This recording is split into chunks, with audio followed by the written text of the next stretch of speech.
Welcome back to Chapter 2 of Meet Felicity. We're going to let Melanie get started now.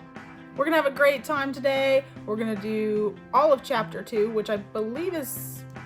Oh my goodness. I don't know. I don't remember what it's titled. I should have been more prepared. Penny. You ready?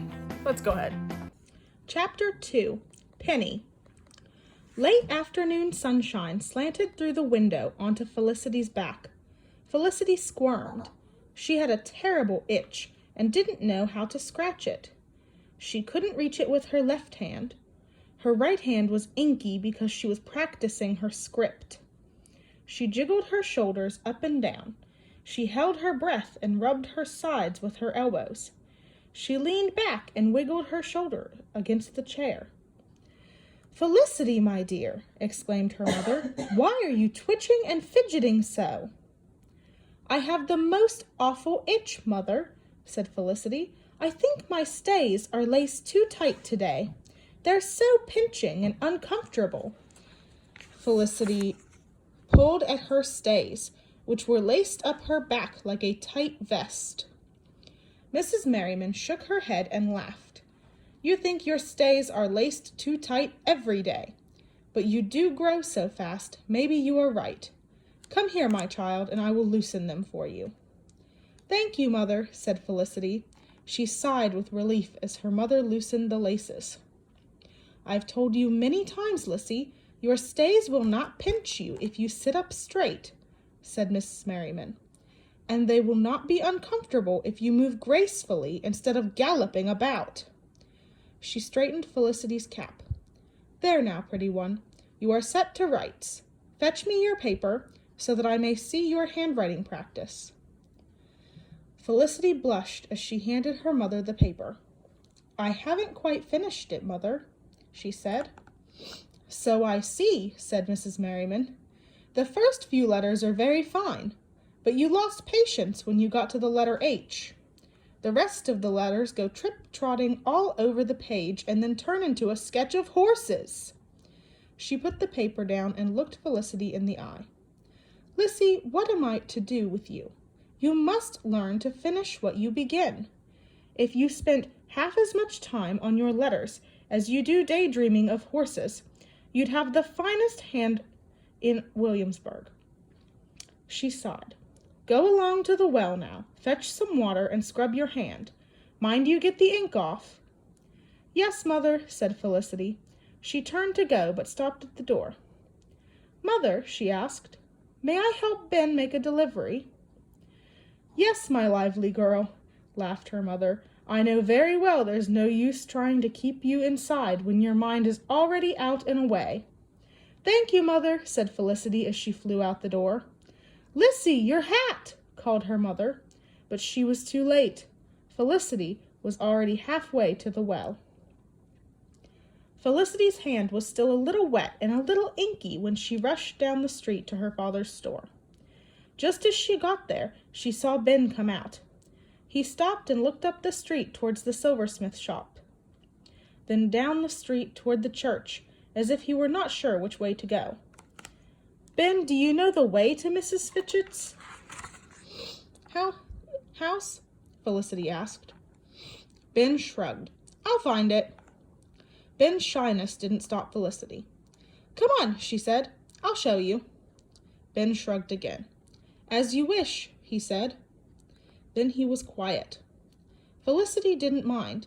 It was so lovely to be outside, and this was just the kind of afternoon she loved best. She could see a few leaves that had turned bright gold. They were like small banners announcing the summer's heat was ending and fall's cool weather was on its way. Felicity was supposed to be leading Ben, but Ben took such long strides Felicity had to trot to keep up with him. Finally, she lifted the hems of her petticoats so that she could take long strides too. It felt wonderful to be able to stretch her legs. "Oh, I wish I could wear breeches," she said. "What?" asked Ben. "Breeches," said Felicity. "Gowns and petticoats are so bothersome.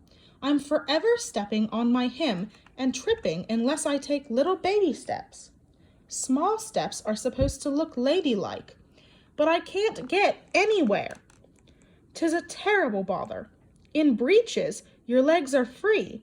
You can straddle horses, jump over fences, run as fast as you wish. You can do anything."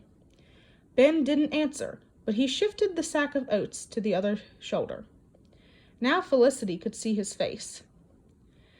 "It's very tiresome to be a girl sometimes," Felicity went on. "There are so many things a young lady must not do. I'm told the same things over and over again. Don't talk too loud. Don't walk too fast. Don't fidget. Don't dirty your hands. Don't be impatient." Felicity sighed. "It's very hard. You're lucky to be a lad. You can do whatever you like." Ben shook his head. "I can't do whatever I like. I'm an apprentice." "Oh," said Felicity. They walked in silence for a while. Then Felicity asked, "Are you happy here in Williamsburg?" "Happy enough," said Ben. "I imagine you missed your family and friends back in Yorktown," said Felicity. "And I'm sure they miss you too. If I loved someone, I could never let him go away from me. I would be too miserable and lonely." She glanced over at Ben. Maybe he was lonely. "You'll be happier here when you make some friends," she said. "Aye," said Ben. Then he hid his face behind the sack of oats again. Felicity and Ben made their way along the dusty, wide main street of Williamsburg. It was not very busy this afternoon. The city was just beginning to wake up after the hot, sleepy summer. Mrs. Vobe was welcoming some guests to her tavern. The milliner had opened the windows of her shop to catch the first fall breezes. Here and there, peeking out from behind a hedge or fence, Felicity saw yellow flowers nodding their heads to welcome autumn. After they delivered the oats to Mrs. Fitchett's stable, Ben said, "I can find my way to the tannery and home from here." Felicity kept right on walking. "Mr. Nye has a new horse, and I've a curiosity to see it," she said. Felicity half expected Ben to tell her to run along home, but he didn't say anything. "Sometimes I'm glad he's so quiet," thought Felicity. She grinned to herself. Jiggy Nye's tannery was on the far edge of the town, where the neat fence yards grew ragged and pastures stretched off into the woods. Felicity could smell the tannery vats before she could see the tumble-down tannery shed. The vats were huge kettles full of yellow-brown ooze, made of foul-smelling fish oil or sour beer. Mr. Nye soaked animal hides in them to make leather. "Whoosh," said Felicity. "The smell of the tannery is enough to make your hair curl." "Aye," said Ben. "The whole business stinks." Suddenly they heard angry shouts and a horse's frightened whinnies. "Down, ye hateful beast! Down, ye savage!" they heard Mr. Nye yell. Felicity ran to the pasture gate. She saw Mr. Nye in the pasture trying to back a horse between the shafts of a work cart. The horse was rearing up and whinnying. It jerked its head and pawed the air with its hooves. Mr. Nye was shouting and pulling on a rope that was tied around the horse's neck. "I'll beat ye down, I will," yelled Mr. Nye. "I'll beat ye." Ben caught up with Felicity and pulled her arm. "Stay back," he ordered. "No, I want to see the horse," said Felicity. She stood behind the open gate and stared. The horse was wild-eyed and skinny. Its coat was rough and matted with dirt. Its mane and tail were knotted with burrs. But Felicity could see that it was a fine animal with long, strong legs and a proud, arched neck. "Oh, 'tis a beautiful horse," whispered Felicity. "Beautiful!" Mr. Nye and the horse both seemed to hear her at the same moment. The horse calmed and turned toward Felicity. That gave Mr. Nye a chance to tighten the rope around its neck. When the horse felt the rope, it went wild again. Mr. Nye was nearly pulled off the ground when it reared up on its hind legs. "Ye beast!" Mr. Nye shouted. He glared at Ben and barked, Help me, get in here and grab this rope.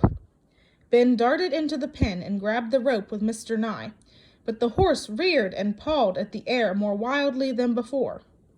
I'll beat the fire out of ye, shouted Mr. Nye in a rage. He raised his whip to strike the horse. No, Felicity cried. At that, the horse took off across the pasture, dragging Ben and Mr. Nye through the dust. They had to let go of the rope and give up. Mr. Nye waved his arms and yelled at Felicity. Get away with ye! You've spooked my horse, you bothersome girl! Felicity called out, You spooked the horse yourself. You know you did. Urgh, Mr. Nye snarled. He turned his red-rimmed eyes on Ben and growled. What are you doing here? I've brought the bit you ordered from Master Merriman, Ben said. Mr. Nye held out his hand. Give it here. Ben stepped back. I'm to wait for payment, he said. Get away with ye, shouted Mr. Nye. Keep your blasted bit. That horse won't take the bit no matter. Go now, before I take my whip to the two of you. You hear me? Ben turned to go, but Felicity backed away slowly. She couldn't stop watching the beautiful horse. It was running back and forth across the pasture, trapped inside the fence. Felicity, come along, said Ben. Felicity turned and followed Ben, but she did not even see the road in front of her. Isn't she beautiful, Ben? Felicity said. Isn't she a dream of a horse? Aye, agreed Ben. She's a chestnut mare, a blood horse. That means she's a thoroughbred, doesn't it? Said Felicity. Aye, it means she was trained to be a gentleman's mount, said Ben. That horse is not bred to drag a work cart. She was never meant to belong to the likes of Mr. Nye, Felicity exclaimed. She's much too fine. Oh, just once I'd love to ride a horse like that. She'd be too fast for you, said Ben. You'd never stay on her. He shook his head grimly. Besides, that horse won't trust anyone after the way Mr. Nye is treating her. She won't let anyone on her back ever again. That horse has gone vicious. Felicity heard what Ben said, but she didn't believe it. She'd seen the look of frantic anger in the horse's eyes. But Felicity had seen something else, too. Under the wildness there was spirit, not viciousness. Just as under the mud and burrs, there was a beautiful reddish gold coat, as bright as a new copper penny. Penny, whispered Felicity. What? asked Ben. Penny, said Felicity. That's what I'm going to call that horse. She's the color of a new copper penny. It's a good name for her, isn't it? Aye, said Ben, because she's an independent-minded horse, that's for certain. Call her Penny for her independence, too.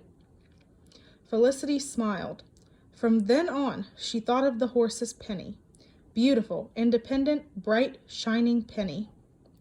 By the time Felicity and Ben walked to the middle of the town, the sun was melting on the horizon. They hurried along to the Merriman's house. Felicity Merriman, exclaimed her mother. Wherever have you been all this time? Ben and I stopped out at the tannery, said Felicity, and oh, Mother, we saw the most beautiful horse. A horse? Asked Mrs. Merriman. It's Jiggy Nye's new horse, I wager, said Mr. Merriman. Ben handed him the harness and bit. Mr. Nye didn't buy these things, sir. He can't control the horse enough to harness it. 'Tis a headstrong, independent-minded horse, a bright chestnut mare, and fast as fire. How did Jiggy Nye come to have such a horse? Asked Mrs. Merriman. No one knows for sure, said Ben. Mr. Nye says he won the horse in a bet from a man who found it straying in the woods. He says the man put a notice in the newspaper. The notice said that whoever lost the horse should come to claim it, but no one ever came. That's just Mr. Nye's story, though. It's hard to trust his word. Felicity had never heard Ben talk so much. She was surprised at all he knew. It's a pity Jiggy's got a hold of that horse, said Mr. Merriman. He shook his head. It will not end well, I fear. Felicity could tell by the look on her father's face that Penny was in danger. She made up her mind to go back to the tannery and see Penny as soon as she could. And that is the end of chapter 2. Make sure you tune back in tomorrow for chapter 3, Jiggy Nye's Threat. And also make sure you catch the Blast from the Past, Peek into the Past, that goes along with today's chapter. All right, bye guys.